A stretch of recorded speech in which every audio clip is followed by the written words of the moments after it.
Hola chicos, ¿cómo están? Buenos días, bienvenidos a la clase de anatomía, que tengan todos un buen inicio de semana, espero que estén con pilas, espero que ya estén listos para también dentro de un momento presentar su tarea, que es el mapa mental de médula espinal. Entonces eso lo vamos a hacer en nuestro horario de práctica.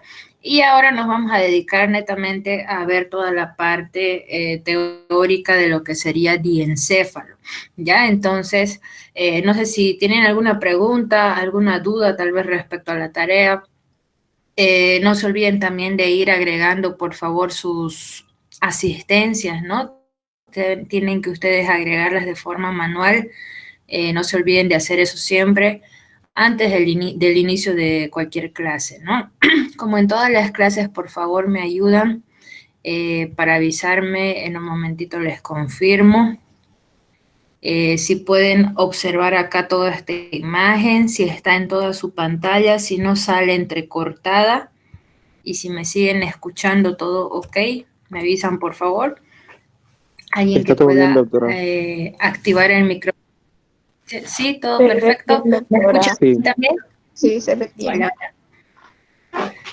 Ya, perfecto chicos. Entonces, como les decía, estamos siguiendo los mismos temas que, ¿cómo se puede decir? Que están ahí en su carpeta verde, ¿ya? Entonces ahora nos tocaría ver diencéfalo, ¿ya? Fíjense, en el caso de diencéfalo, nosotros quizás para recordar de dónde sale esta estructura, podemos decir en forma general, tenemos que recordar nuestra primera clase de neuroanatomía, ¿no? Si ustedes recuerdan, habíamos hablado que teníamos tres vesículas encefálicas primarias, ¿no? Las cuales eran el prosencéfalo, luego teníamos el rombencéfalo y luego lo que era, el prosencéfalo, el mesencéfalo y el rombencéfalo, ¿no? Y el prosencéfalo era el cual después se dividía en ese caso en dos vesículas encefálicas secundarias, lo cual era el telencéfalo y el diencéfalo. ¿No? En ese caso, aquí nos vamos a quedar con lo que sería todo lo relacionado al diencéfalo. ¿Ya? Si nosotros le ponemos quizás límites para decir de dónde a dónde se extiende todo el diencéfalo, podría ser todo este sector que ustedes ven aquí, de todos los colores, podemos decir, a comparación arriba de este sector que está de color acá verduzco, que ustedes ya saben que sería el tronco encefálico, ¿ya? Entonces todo este sector acá que está de colores correspondería a lo que sería el diencéfalo. Si nosotros quizás mencionamos estos límites con estructuras, fíjense, por delante estaría más o menos acá una de las partes importantes de lo que sería derivaciones del segundo par craneal, como es el nervio óptico, sería ese entrecruzamiento denominado como quiasma óptico, ¿ya? En ese mismo o en esa misma línea vamos a tener la comisura blanca anterior, que vendría a ser toda esta zona, ¿ya? Y por aquícitos también el agujero de Monro, o llamado también el agujero interventricular, ¿no? Que no se olviden que comunica ventrículos laterales con el tercer ventrículo. Prácticamente todo eso sería como una especie del límite anterior del diencéfalo. Si ustedes pueden ver este límite, podemos decir que ligeramente es virtual.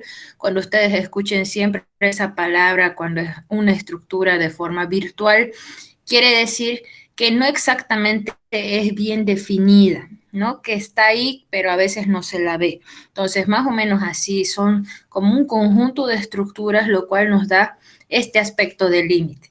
¿Ya? Entonces, no se olviden, por favor, límite anterior del diencéfalo, quiasma óptico, comisura blanca anterior y el agujero de Monro, o llamado también agujero interventricular. Si nosotros hablamos del límite posterior del diencéfalo, vendría a ser toda esta zonita que tenemos por acá, lo cual sería este saliente, lo que va a ser la glándula pineal, ¿ya? Y hacia acá lo que ustedes ya conocen, pero fíjense, forma eso en sí parte del mesencéfalo, pero sería como una especie de límite para la parte posterior del diencéfalo, no lo que es la famosa lámina cuadrigémina. Entonces, esos serían los límites tanto anteriores y posteriores. Ahora me dirán, pero ¿y todas estas estructuras cómo se llaman o cómo se divide en sí el diencéfalo? Nosotros vamos a ver diferentes zonas del diencéfalo, las cuales tienen estructuras que van a cumplir funciones específicas, ¿no? Esta imagen es como una especie de zoom a todo lo que acabamos de mencionar hace un momento.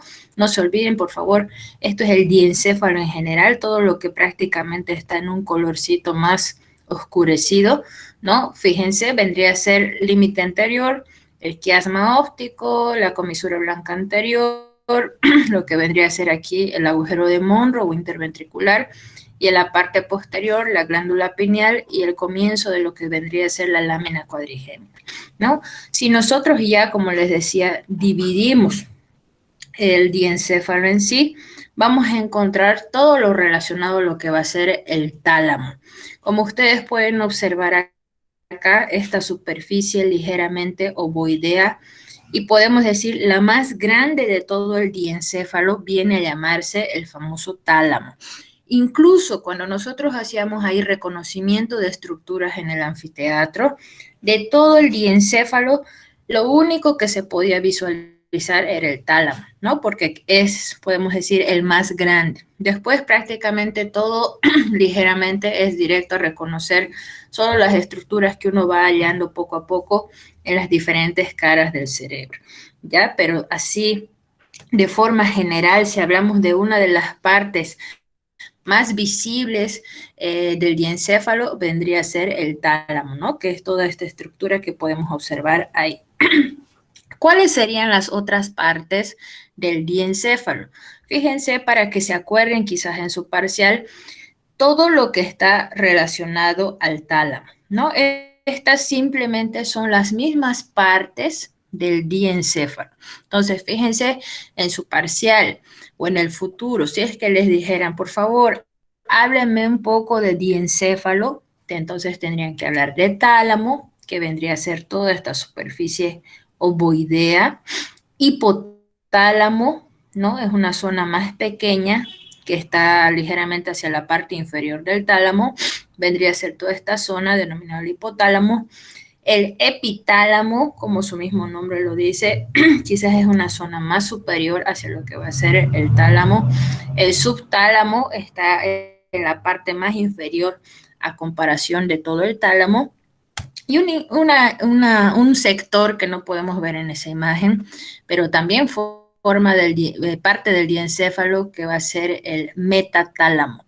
Ya el metatálamo prácticamente vendría a formar parte de estas estructuras que nosotros conocemos acá, que ustedes ya las han visto cuando habíamos estudiado mesencéfalo y habíamos visto la lámina cuadrigémina.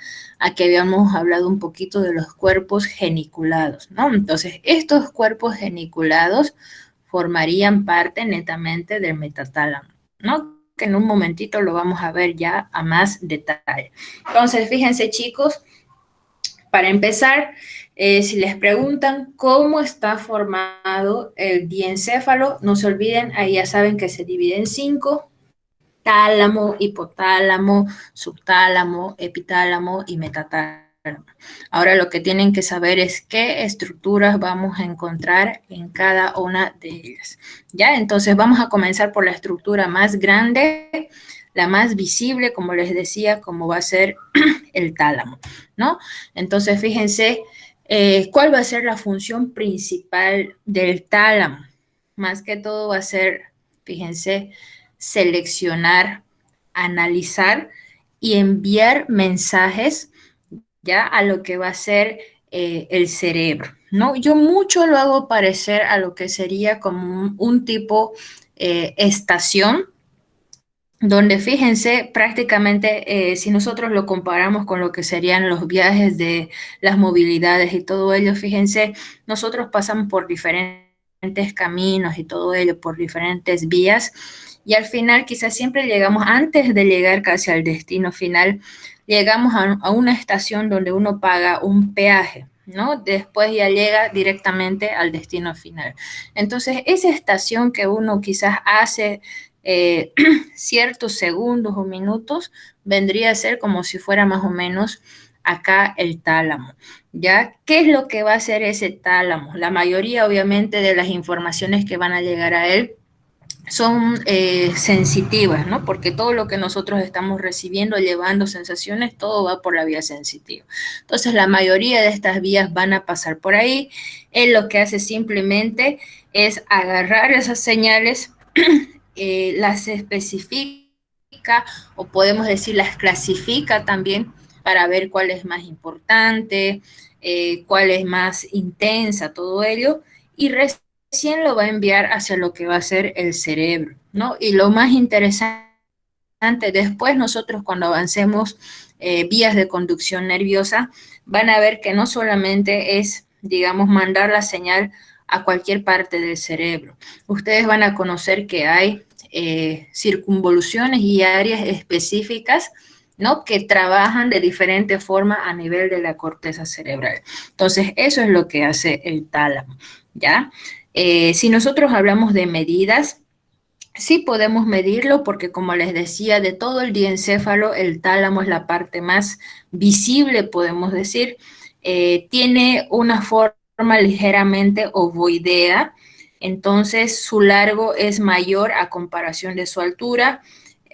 Aproximadamente mide 3 centímetros en sentido enteroposterior y de ancho 1,5 centímetros. ¿No? Aquí tenemos las medidas en milímetros por si les preguntaran también en su parcial, ¿no? No se olviden 30 milímetros y de alto 15 milímetros, ¿no? Prácticamente la mitad de lo que sería su sentido anteroposterior. Si hablamos de sus caras, chicos, fíjense, todo esto lo que estamos viendo sería el tálamo, ¿no? Entonces es como si estuviéramos viendo acá no una especie de dos tálamos, pero más o menos vistos desde este ángulo se lo vería como si fueran dos partes del tálamo, ¿no? De los cuales nosotros vamos a poder ver sus caras. Fíjense, tenemos acá todo este sector que vendría a ser la cara superior, ¿no? Obviamente, si tenemos una cara superior, vamos a tener acá la cara inferior. Acá vamos a tener lo que va a ser las caras mediales, toda esta parte de acá, ¿ya? Y también nuevamente si tengo cara medial, pues también voy a tener por acá una cara lateral.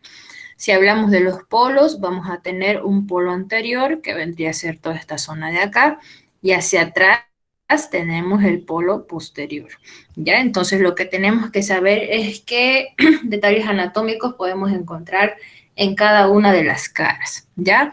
Hasta acá, por favor, me dicen si tienen alguna pregunta, si tienen alguna duda, si siguen visualizando todo, por favor, ahí me confirman, porque lo siento muy calladitos o están muy concentrados. Ahí, por favor, alguien que pueda activar el micrófono. Se está viendo todo en su pantalla, está saliendo todo ok, me avisan, por favor. Sí, doctora, Sí, está todo doctora, se perfecto. ve todo. Ya, perfecto, me alegra, entonces eso quiere decir que están concentrados. ¿Ya? Entonces seguimos, fíjense, si nosotros comenzamos a describir la cara superior del tálamo, vamos a observar toda esta zona que podemos decir que es como si presentara una especie de surco, el cual se llama el surco tálamo estriado. Y precisamente ustedes ya han ido viendo, ¿no? Que la mayoría de los surcos no es que estén por ahí simplemente por casualidad. Cada surco generalmente o es para una arteria o es para una vena o incluso hasta para un nervio, ¿no? Para que él pueda quizás recorrer ese camino. En este caso, fíjense, vamos a tener la vena que se denomina la vena tálamo estriada, ya la cual está recorriendo prácticamente toda la cara superior del tálamo, ¿ya? Entonces ahí vamos a tener esta vena tálamo estriada. Hacia arriba, no sé si ustedes logran ver acá, como una especie de saliente, el cual se denomina el núcleo caudado. Este núcleo caudado, después también nosotros lo vamos a ver, no es en sí parte del tálamo, pero tiene una relación muy directa con él porque es un núcleo gris del telencéfalo, ¿no? Al igual que el tálamo o similarmente al tálamo, nosotros cuando veamos estos núcleos grises, vamos a ver que cada uno tiene funciones, podemos decir, específicas, como ser así de detectar qué estímulo está llegando, clasificarlo, saber a qué parte del cerebro va a ir, todo ello, ¿no? Entonces, estos núcleos grises podemos decir que es como si coadyuvaran en este caso al tálamo, ¿no? Precisamente para poder tener después, ¿no? Una información más detallada y más precisa, ¿no? Pero si hablaríamos de sus relaciones superiores, fíjense, está en completa relación con este núcleo gris denominado el núcleo caudado, ¿no? Núcleo caudado del telencéfalo, porque ya es algo netamente cerebral, ¿no? Si hablamos en la cara inferior, simplemente podemos decir que está en relación con el subtálamo, ¿no? Porque hacia acá abajo vamos a encontrar el subtálamo. La cara medial, que vendría a ser toda esta zona de acá, llamada también cara interna, vendría a ser una de las más importantes porque en este espacio, chicos, fíjense acá, vendríamos a formar uno de los ventrículos que también es bastante importante, lo cual se denomina, en este caso, el tercer ventrículo. ¿Recuerdan cuando nosotros hablábamos de las vesículas encefálicas secundarias? Decíamos que conforme se iban formando nuevas estructuras, también se mantenían ciertos espacios. Entonces, en este caso, si es que les preguntaran en su parcial, ¿qué espacio o qué ventrículo estaría dentro del diencéfalo en general? La respuesta sería el tercer ventrículo. Ya en este caso, fíjense, lo estamos viendo quizás más detallado, ¿no? Lo cual ustedes pueden ver que incluso estas paredes o esta cara medial del tálamo vendría a formar las paredes, ¿no? De lo que va a ser el tercer ventrículo, ¿ya? Luego ya en la cara lateral del tálamo, ya que está en relación con este núcleo caudado, ya, lo cual es un núcleo gris del telencéfalo, ustedes van a ver después que este núcleo tiene relaciones o formaciones que en este caso se llamaría la famosa cápsula interna, ya, entonces la cara lateral estaría en relación con este espacio, lo cual se va a llamar cápsula interna, ¿no? Si nosotros ya hablamos de los polos del tálamo, hace un momento les decía que teníamos un polo anterior, vendría a ser toda esta zona de acá. Vamos a tener más que todo su relación con la parte anterior de lo que sería el trígono. Toda esta zona blanquecina que ustedes están viendo acá se llama el trígono o fornix. Entonces, este polo anterior del tálamo está en relación con la parte anterior del trígono. Ahí podemos aprovechar para también poder visualizar el agujero de Monroe, o llamado también interventricular. No se olviden, por favor, de ese agujero porque comunica lo que va a ser ambos ventrículos, ¿no? Acá ya habíamos mencionado que teníamos tercer ventrículo y aquí vamos a ver después que encontraremos los ventrículos laterales, ¿ya? Y por último, acá tenemos el polo posterior del tálamo, ¿no? Lo cual también se va a relacionar con el trígono, pero en este caso con la parte posterior, ¿ya? Algo interesante también antes de irme a los núcleos del tálamo va a ser, no sé si han visto acá, como unas especies de cadenitas que se ven en la parte superior de lo que sería el tálamo. Efectivamente, ¿no? En su cara superior vamos a tener como una especie de microvellosidades, más o menos tiene ese aspecto, lo cual se denominan plexos coroideos. Ahora, atiéndame aquí, chicos, por favor. Siempre que ustedes escuchen estas dos palabras, plexos coroideos, que se les venga a la mente automáticamente el líquido cefalorraquídeo. ¿Ya? ¿Qué quiere decir esto? Que si les preguntan dónde se forma el líquido cefalorraquídeo, la respuesta sería en los plexos coroideos. Como ya les decía, es simplemente como un conglomerado de microvellosidades que va a estar ahí formado obviamente por vasos sanguíneos, por los mismos vasos que van a formar después el líquido cefalorraquídeo, ¿no? Que simplemente ahí se encarga de filtrar y formarlo para que el líquido cefalorraquídeo posteriormente después viaje por todos estos diferentes espacios, ¿no? Y obviamente amortigüen en general a lo que va a ser el sistema nervioso de los diferentes golpes que podría tener, ¿no? Entonces, ojo con esto, ¿no? Uno dirá, entonces los plexos coroideos solamente se encuentran a nivel del tercer ventrículo, como lo estamos viendo acá. No, los plexos coroideos chicos van a estar en los diferentes ventrículos, ¿no? Vamos a encontrar plexos coroideos también acá en los ventrículos laterales. En este caso los estamos visualizando mejor ahí en la cara superior de lo que sería el tálamo, entonces eso sería a nivel de los ventrículos laterales. Vamos a encontrar plexos coroideos también aquí a nivel del cuarto ventrículo y así sucesivamente. No solamente que en este caso se los pueden observar acá de una mejor manera, ¿no? Incluso se les dice que si comparamos todos los ventrículos y podemos decir en cuál de los ventrículos se produce más líquido cefalorraquídeo porque quizás tiene mayor cantidad de plexos coroideos, sería en el ventrículo más grande, que serían los ventrículos laterales. Ya, ojo por si acaso con eso. Entonces seguimos por acá. Acá simplemente seguimos viendo ya la relación que tendría el tálamo, fíjense, con lo que sería parte de lo que es el tronco encefálico. Aquí está ya lo que hemos visto como era el mesencéfalo, protuberancia, el bulbo, acá viendo su cara posterior con el cuarto ventrículo, ¿no?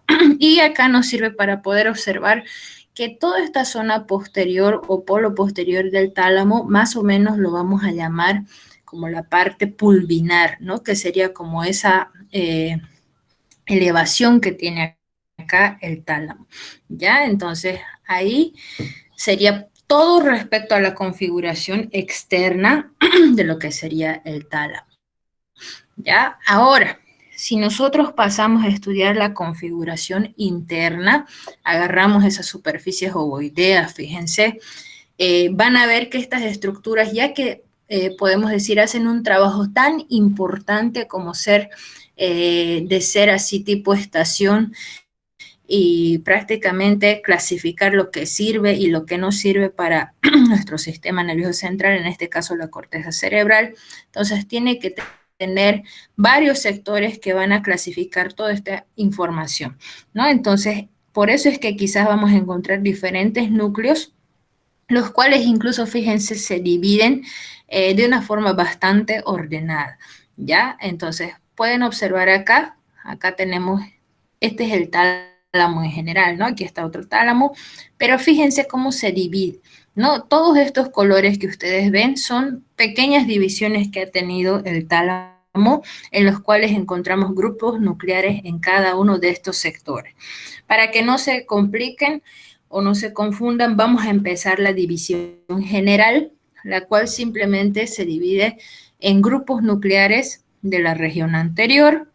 No se olviden, si tenemos región anterior, vamos a tener también región posterior, ¿ya?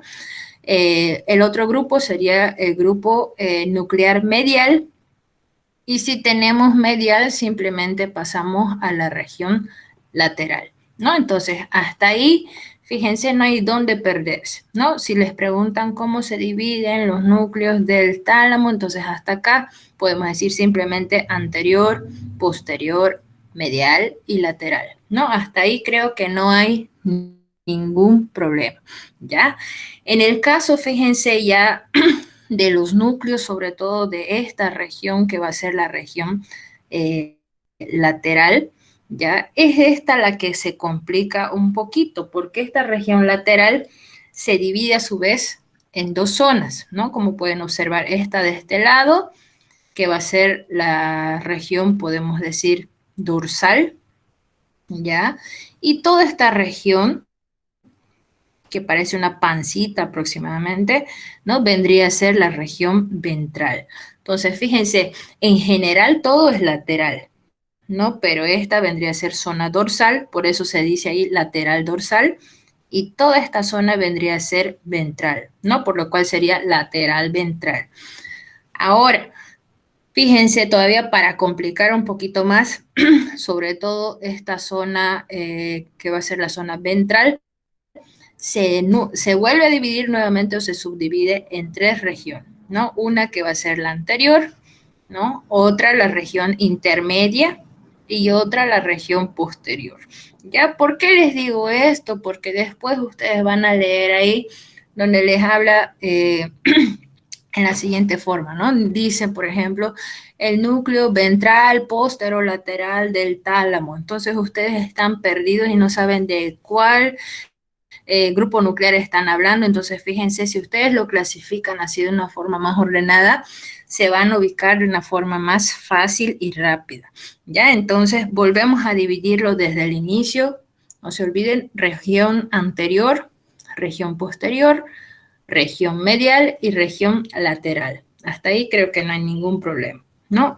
Acá la región lateral, no se olviden, se divide en región dorsal y región ventral, ¿no? Y esa región ventral otra vez se vuelve a dividir, en este caso, en anterior, intermedio y posterior, ¿ya? Entonces, ahora que quizás tenemos acá esas divisiones, podemos decir, como les decía en un inicio, vale la pena quizás clasificarlo así porque diferentes regiones o diferentes grupos nucleares del tálamo van a después realizar diferentes funciones. No, no todo el tálamo actúa de la misma forma. Ya, por ejemplo, acá fíjense que la mayoría de los que van a ser los grupos nucleares, en este caso sobre todo de la región medial, ellos van a estar relacionados con lo que van a ser, por un lado, las funciones motoras, funciones de memoria. Entonces, fíjense, ahí en ese caso sí tendría que tener su relación a nivel cerebral. Después vamos a ver que todo eso está ahí localizado a nivel del lóbulo frontal. Ya, por otro lado, acá también, en el caso, fíjense, de la región, de los grupos nucleares de la región posterior, aquí vamos a ver que tienen una conexión bastante bonita. Acá, como pueden ver, no se olviden, por favor, porque esto lo he visto como preguntas de parciales. Estos grupos nucleares de la región posterior están en relación con los cuerpos geniculados, ¿ya? Tenemos solamente dos tipos de cuerpos geniculados, los cuerpos geniculados externos y los cuerpos geniculados internos. Entonces, en este caso, fíjense acá, esos mismos cuerpos geniculados ya se ven quizás su conexión, ya que tienen completa relación con estos núcleos de la región posterior. Después se van a comunicar netamente con lo que sería ya el cerebro, ¿no? Esto era lo que yo les decía hace un momento, que despuesito también lo vamos a ver ahí a nivel del metatálamo, que tiene, por ejemplo, en este caso, los cuerpos geniculados externos, comunicación con parte de lo que eran las láminas cuadrigéminas superiores o llamadas también anteriores, ¿no? Acuérdense, tenían su comunicación directa con estos cuerpos geniculados, los cuales les decía yo, tienen una función completamente visual, ¿no? En este caso podemos ver por qué es esa función visual, porque fíjense, vamos a ir directamente a lo que va a ser el lóbulo occipital. Después ustedes cuando vean funciones del cerebro van a ver que la mayoría de las funciones visuales en este caso están localizadas en el lóbulo occipital, ¿no? Por otro lado, fíjense, acá también sus relaciones de los grupos nucleares posteriores. Vemos acá con el otro sector, acá se ve más diferente, con el cuerpo geniculado, en este caso interno o medial, va a tener otro tipo de función. Fíjense que ya no se dirige hacia el lóbulo occipital, sino se va hacia lo que va a ser el lóbulo temporal, ¿no? Y en este caso la función pues es netamente diferente. El lóbulo temporal más que todo va a estar en relación con la audición, ¿no? Entonces, en este caso, esta vía tendría esa función, ¿no? Y chicos, fíjense en el caso sobre todo de estos núcleos de la región lateral, la mayoría van a estar en relación con funciones netamente sensitivas, ¿no? Incluso nosotros podemos acá ver, en esta imagen se ve bastante hermoso todo lo que nosotros podemos ver relacionado a las vías. Fíjense que la mayoría de las vías nerviosas pasan por este grupo nuclear, ¿no? ¿Alguien me podría decir acá qué grupo nuclear estaríamos viendo en esta región? Ya que ustedes ya saben la división. ¿Alguien que podría ahí activar su micrófono y me responde, por favor? Voy a ir aquí activando mi listita de, de participantes para... Aquí está, puntos extras. Alguien me dice acá Región donde... ventral posterior. Ya, a ver ahí, ¿cómo me dijeron otra vez? Región ventral Ya, posterior. ventral, posterior, y faltaría una palabrita más. Todos estos núcleos de este Medial. lado, ¿cómo sería? ¿Medial o lateral? Lateral. Lateral. Eso, ¿no? Eso. Entonces, chicos, fíjense, de todos los núcleos del tálamo, este sería el más importante, ¿no? Que si nosotros le ponemos un nombre completo, ese es el famoso núcleo ventral, posterolateral del tálamo. Ya siempre van a escuchar ese nombre. Ventral, ¿no? Porque estamos viendo esta zona que habíamos dicho que era la zona ventral, postero porque es la parte posterior y lateral porque acuérdense todos los grupos nucleares de esta región son laterales, ¿no? Por eso decimos ventral, posterolateral del tálamo, ¿ya? Y así deben de clasificar, fíjense, cada grupo nuclear. Pero no se preocupen, ¿no? La mayoría de ellos, en este caso, siempre atraviesan por ese grupo nuclear. Ya en este caso, fíjense qué sensaciones vamos a llevar por esa vía, podemos decir, prácticamente todo lo relacionado a la sensibilidad. Entonces vamos a tener por ahí el tacto fino, sensibilidades terrestres, incluso pueden llevar por ahí el dolor, sensaciones de vibración, de cosquilleo, todo generalmente va a viajar por aquí y recién se va a clasificar para después ver qué camino va a seguir. Ya, entonces, como les decía en un inicio, esa es la función del tálamo, ¿no? Analiza la información, clasifica y luego recién envía a lo que va a ser la corteza cerebral. ¿Ya? Eso sería todo lo relacionado a lo que sería el tálamo. Ya pasamos a otra formación del diencéfalo como ser el hipotálamo, ¿no? En este caso el hipotálamo podemos decir que simplemente es como una especie de conglomerado o conjunto de varias estructuras que nosotros quizás ya hemos mencionado y hemos visto a nivel de lo que era el sistema nervioso. Entonces, en este sector podemos ver, por ejemplo, acá, todo esto de acá que ustedes quizás ya conocen como el famoso rombo optopeduncular, que ya lo habíamos mencionado en las anteriores clases, vendría a ser formaciones del mismo hipotálamo, ¿no? Aquí quizás lo vamos a ver un poquito mejor. Fíjense, el hipotálamo entonces estaría simplemente acá por un lado formado por este mismo rombo optopeduncular, que ustedes ya saben que anteriormente se está formando por lo que son las cintillas ópticas, que obviamente son derivaciones del segundo par craneal, como va a ser el nervio óptico, y hacia atrás tenemos los pedúnculos cerebrales, ¿no? Las formaciones que podemos mencionar dentro del hipotálamo, entonces vendría a ser por acá adelante ese entrecruzamiento que hacen estas cintillas ópticas y hacia este lado el nervio óptico, como va a ser el quiasma óptico. Posterior a él vamos a ver una estructura ligeramente gris denominado el tuber cinereum. De esa zona central del tuber cinereum se desprende lo que va a ser un pequeño tallito llamado el tallo pituitario, que ya les había mencionado que tiene su conexión directa con una glándula que va a ser la glándula pituitaria o llamada también glándula hipófisis. Más hacia atrás tenemos estas superficies redondeadas que ustedes ya saben que se parecen mucho a unas mamas, entonces van a ser los cuerpos mamilares, ¿no?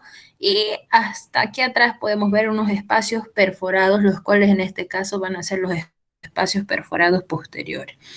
Todas estas estructuras, chicos, que acabamos de mencionar hasta acá, sobre todo hacia los cuerpos mamilares, son formaciones que vendrían a ser parte del hipotálamo. Ya simplemente estas de acá que estamos simplemente mencionando, las mencionamos solo por su relación, ¿no? Pero ya no serían parte del mismo hipotálamo, ¿ya?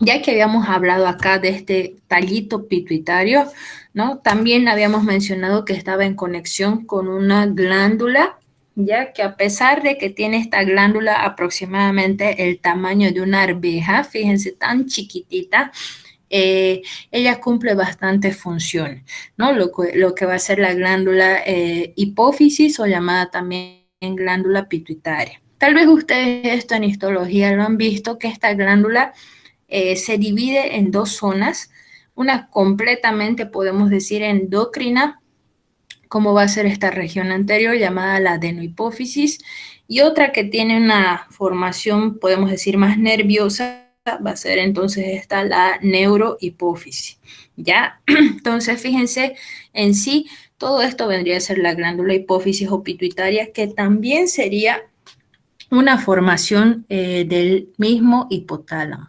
Ya si es que en su parcial les preguntaran qué hormona secreta en este caso la glándula hipófisis, como ya les iba diciendo, nosotros lo dividimos en adenohipófisis y en neurohipófisis. Entonces, fíjense, son todas estas las hormonas que secretan estas regiones de la glándula hipófisis.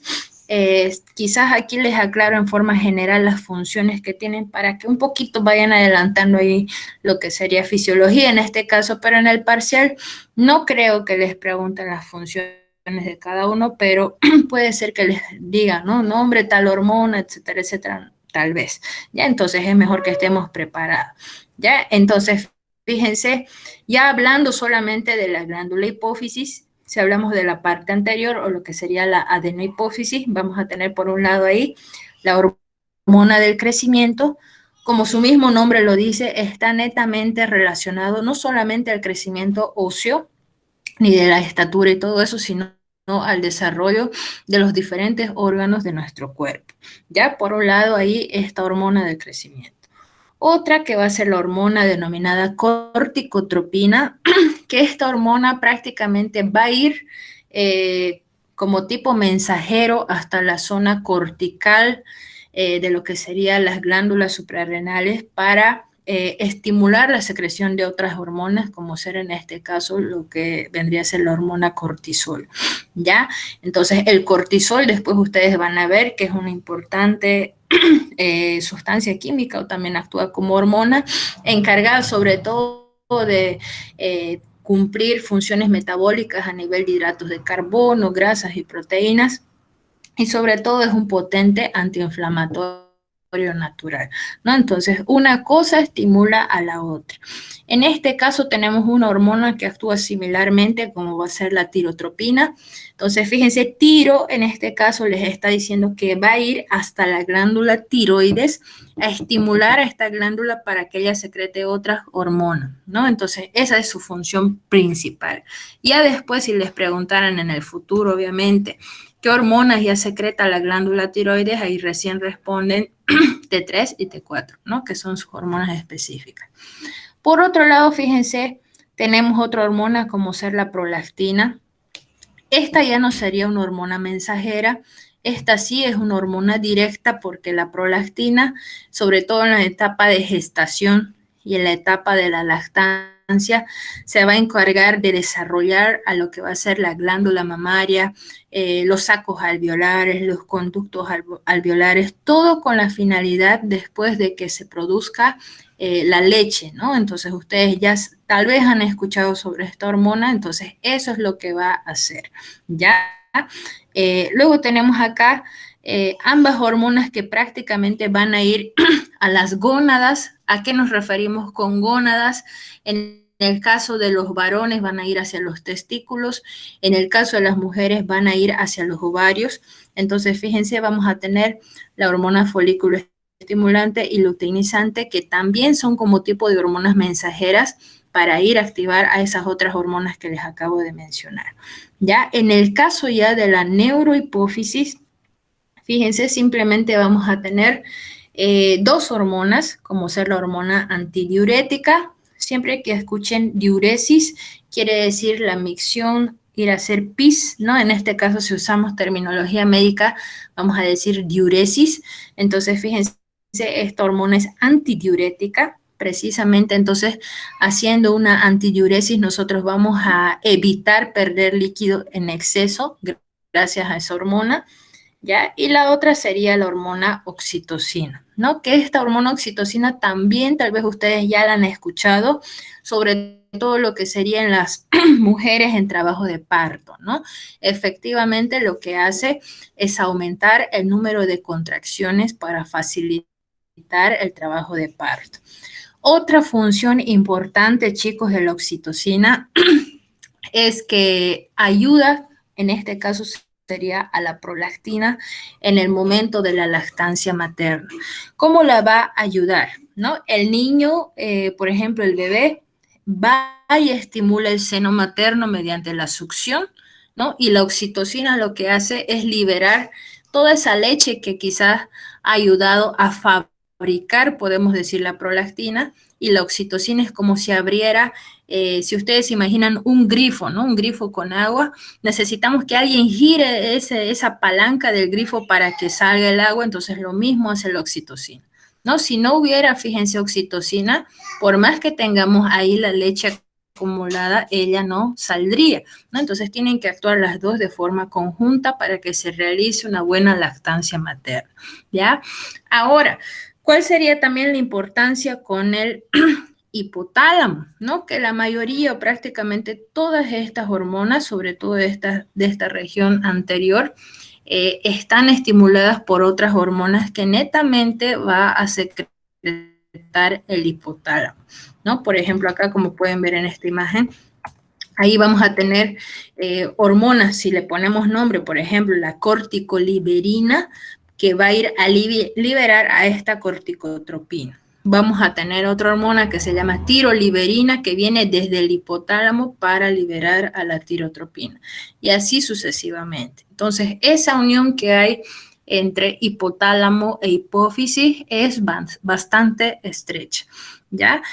Creo que ahí me emocioné un poquito, pero eso es también un poquito de fisiología, chicos. Cuando les toque ver la parte hormonal, eso es lo que van a tocar quizás más a fondo, ¿ya? Pero si es que les preguntaran en el caso de su parcial, por lo menos que ustedes sepan de memoria las hormonas que secreta cada parte de, en este caso, la glándula hipófisis, estaría todo ok, ¿no? Si hablamos acá ya de formas más específicas, ¿no? Por ejemplo, fíjense, acá les habla ya del hipotálamo. El hipotálamo también presenta núcleos que en este caso no se ordenan tan bonitos como en el caso del tálamo, como hemos visto, pero son núcleos que son más específicos, ¿no? Por ejemplo, esta imagen les va a servir perfecto para lo que sería el parcial, ya porque he visto preguntas similares a esta. Por ejemplo, les preguntan ¿qué sustancia secreta el núcleo supraóptico del hipotálamo? ¿No? Y ahí les van a poner todas las hormonas que les he nombrado. Les van a poner, en este caso es la hormona antidiurética, les van a poner oxitocina, les pueden poner hormona del crecimiento, corticotropina, todas las que les mencioné. Entonces, fíjense, vayan memorizando por favor por acá.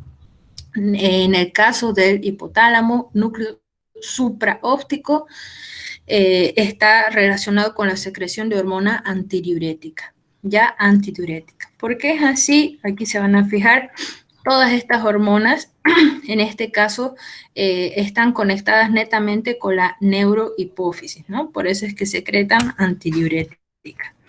En este caso, fíjense, núcleo paraventricular va a secretar oxitocina. De la misma forma, ¿no? Son estas mismas neuronas que en este caso el grupo paraventricular se encuentra a este lado, van y estimulan a la neurohipófisis y secretan la oxitocina. ¿Ya? Entonces, fíjense, por si les preguntan, supraóptico, antidiurética, paraventricular, oxitocina. Ustedes ya saben cuál es la función de cada uno, perfecto. ¿Ya? Por otro lado también, fíjense qué hace el hipotálamo. relacionado con la función endocrina de la adenohipófisis. Lo que hace un momento les decía, van a liberarse hormonas directas desde el hipotálamo para liberar a todas estas hormonas de la región anterior de la hipófisis, ¿no? Luego tenemos por acá, fíjense, otro grupo nuclear, en este caso el núcleo preóptico, que va a estar netamente relacionado a lo que va a ser la temperatura. Ojo con este detalle, chicos, porque el hipotálamo también actúa como un tipo termostato. Entonces, cualquier tipo de cambio climático que ustedes sientan, por ejemplo, calor, frío, todo ello está captado y regulado por el hipotálamo, ¿no? Otra conexión que vamos a tener por acá también, fíjense, el circuito de Papez. ¿Qué es ese circuito de Papez? Es un circuito que está netamente relacionado a lo que va a ser la memoria, ¿ya? Entonces también, fíjense, el hipotálamo tiene una función que va a ser la memoria. Por otro lado, también, fíjense, está relacionado con el sueño, ¿no? Entonces, funciones, podemos decir, completamente básicas, como ser sed, hambre, las mismas emociones y la afectividad están también relacionadas con el hipotálamo. Tal vez ustedes han escuchado o han visto ese meme, ¿no? Donde dicen, yo no te quiero con mi corazón, te quiero con mi hipotálamo, ¿no? Entonces, fíjense, el centro de las verdaderas emociones no está como quizás la mayoría siempre decía a nivel de corazón, o quizás siempre uno piensa en eso, ¿no? En realidad, todo está ahí ubicado a nivel del hipotálamo, ¿no? Entonces, ustedes ya saben que si se trata de amor verdadero, tiene que sentirlo con el hipotálamo, ¿no? Ya saben ahora. Y por último, en el caso de funciones del sistema nervioso autónomo, interesante también esto que puede ser pregunta de examen, fíjense, todo lo relacionado al hipotálamo anterior van a ser funciones netamente parasimpáticas. ¿Qué quiere decir eso? Hasta este momento, ustedes incluso en Anatomía 1 han visto algunas funciones del sistema nervioso parasimpático y simpático. Supongamos en el caso de corazón, si hablamos de funciones parasimpáticas, ¿qué acción tendrá a nivel de corazón? ¿Aumentar o disminuir la frecuencia cardíaca? ¿Quién me dice? Ahí pueden activar el micrófono.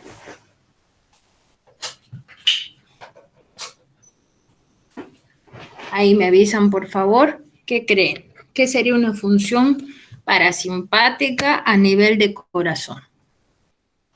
¿Qué hacía en el corazón? ¿Aumentaba o disminuía la frecuencia cardíaca? ¿Qué recuerdan por ahí?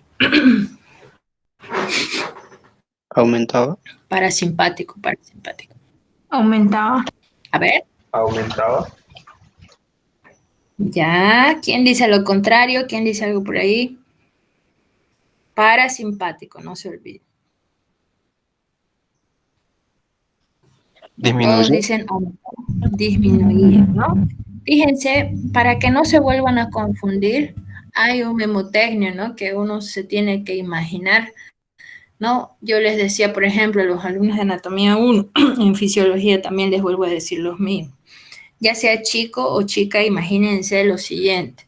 Imagínense que ustedes ven a una persona atractiva, a una persona simpática venir, en este caso, ¿no? ¿Qué es lo que pasa? ¿Qué pasa con su corazón? Imagínense que ese corazón se acelera, ¿no? Entonces, así se van a correr más, que el sistema simpático está relacionado con el aumento de la frecuencia cardíaca.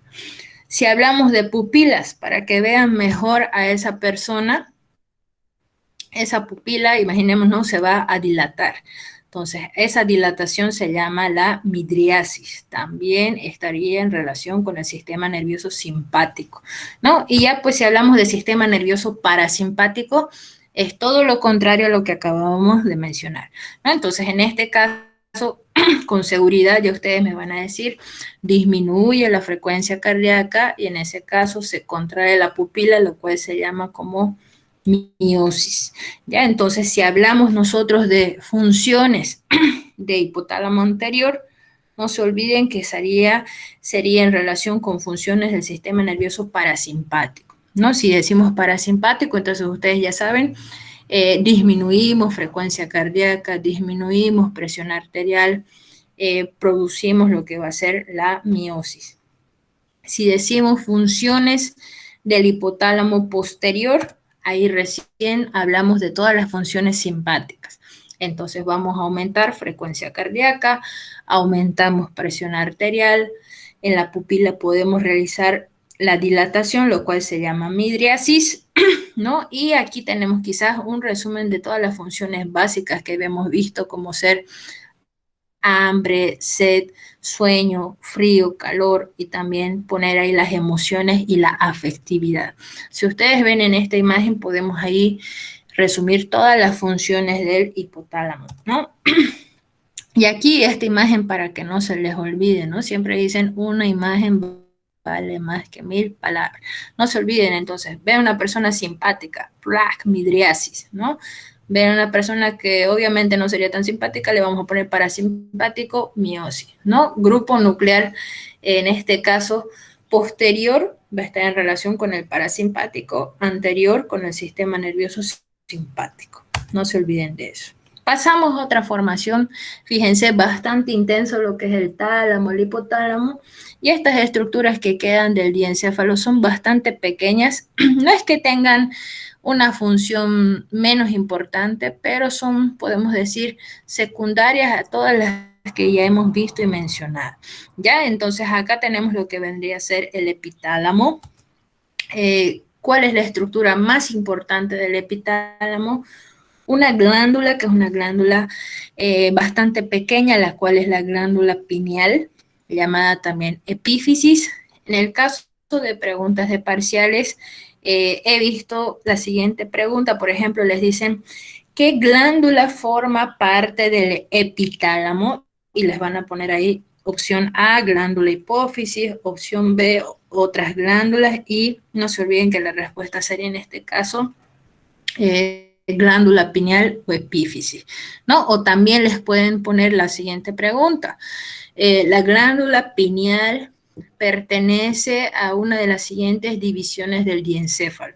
Y les pueden poner ahí tálamo, hipotálamo, subtálamo. Entonces ustedes tienen que ver de dónde vienen. No se olviden, por favor, epitálamo, para que no se olviden tal vez, epífisis, ¿no? O glándula pineal. Entonces está muy relacionada. ¿Qué es lo que hace esta glándula pineal? También es pregunta de examen. Secreta una sustancia la cual se llama la famosa melatonina.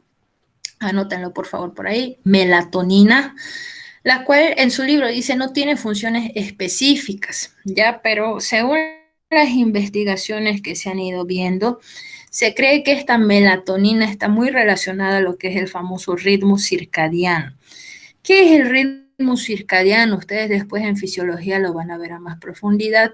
Simplemente es como ese reloj interno que tienen cada uno de ustedes a nivel corporal, el cual les dice, oye, es de noche, tenemos que dormir, oye, es de día y tenemos que despertar. Eso es el ritmo circadiano. Entonces, esta glándula pineal nos ayuda quizás a estar conscientes de ese horario. Ya hay personas, obviamente, que lamentablemente a veces afectan este reloj interno, entonces también podemos decir que pueden alterar la secreción de esta glándula pineal, ¿no? ¿Cómo lo pueden alterar? Volcando o invirtiendo estos horarios de sueño, ¿no? Por ejemplo, hay personas que trabajan de noche, ¿ok? Y en el día se dedican a dormir. Entonces ahí estaríamos alterando el ritmo circadiano. Ya otras funciones que también se creen que están relacionadas con esta pequeñísima glándula es también que va a estar en relación con el sistema inmune, ¿ya? Y por otro lado también lo que sería el envejecimiento precoz, ¿ya? Pero como les decía, en esas partes se siguen en investigación, ¿no? Pero sobre todo la función más principal sería regular los ciclos de sueño y vigilia, ¿no? Lo cual sería el ritmo circadiano, ¿ya? Entonces no se olviden, glándula pineal está en el epitálamo, ¿ya? Para que no se olviden.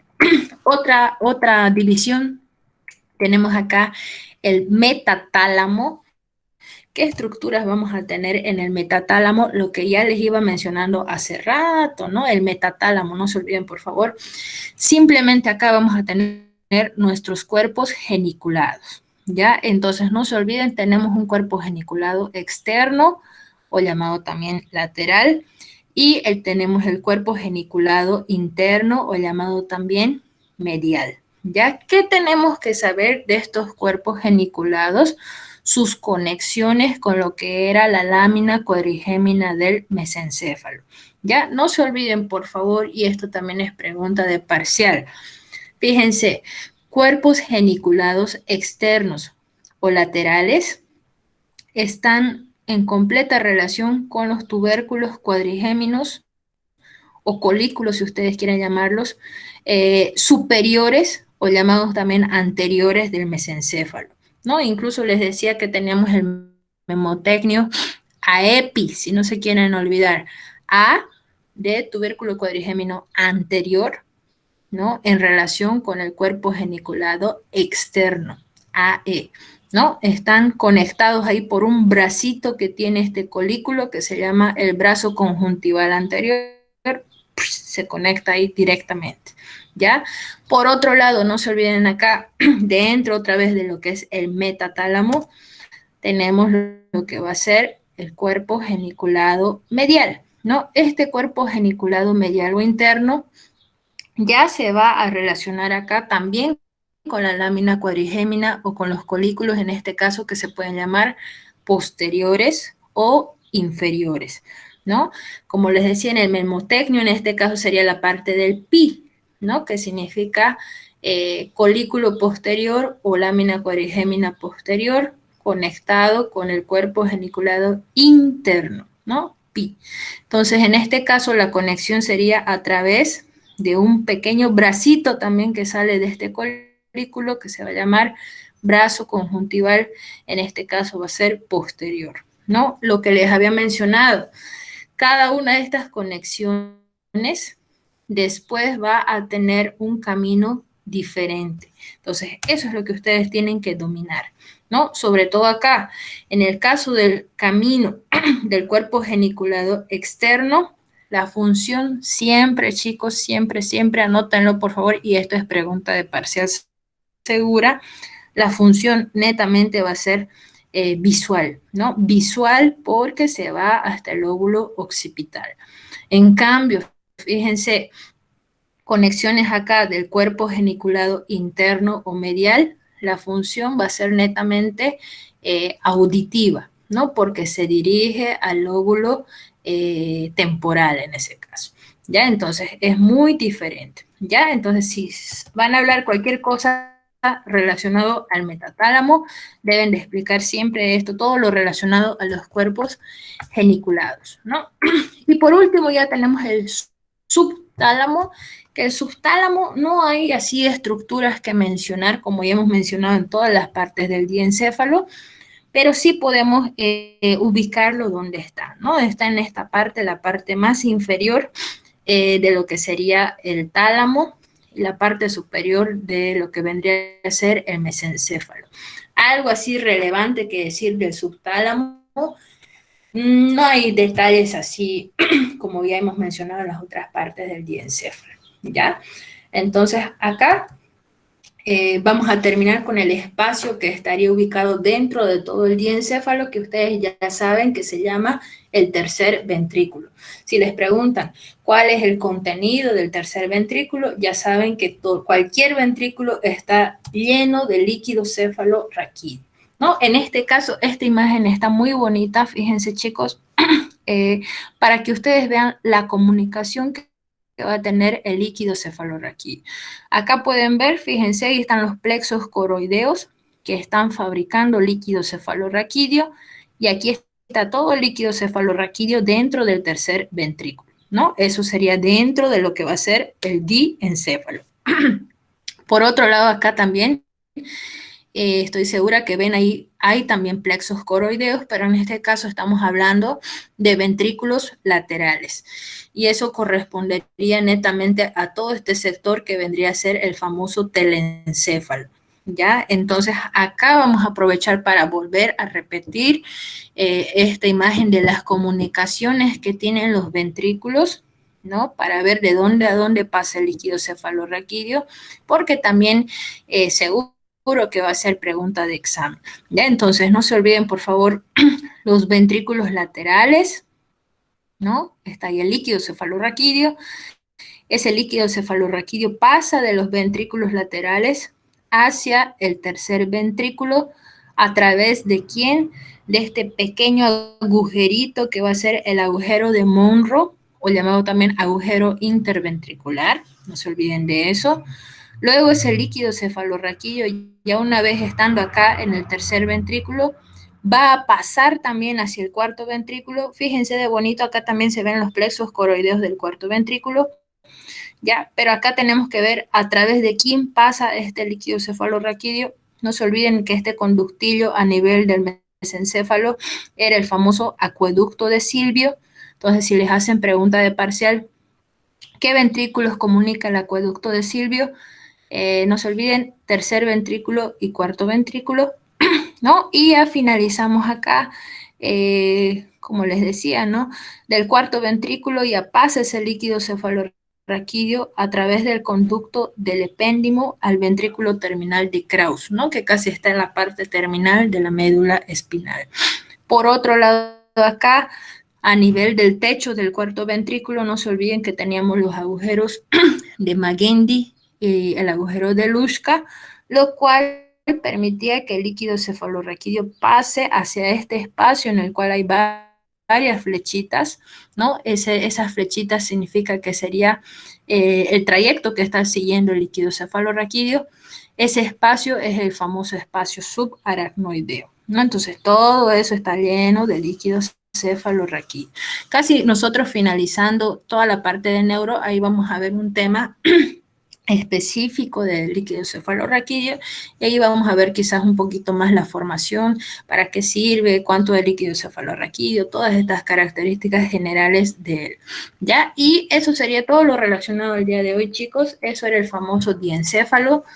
Respecto a todas las partes de neuro, quizás esta es una de las partes más, no difíciles, pero un poquito más pesaditas, porque como han ido observando, hay bastantes cosas que uno tiene que irse imaginándose y grabando, ¿no? Porque no las podemos ver, simplemente sabemos que están ahí. Por ejemplo, en el caso de los núcleos y todo eso, ¿ya?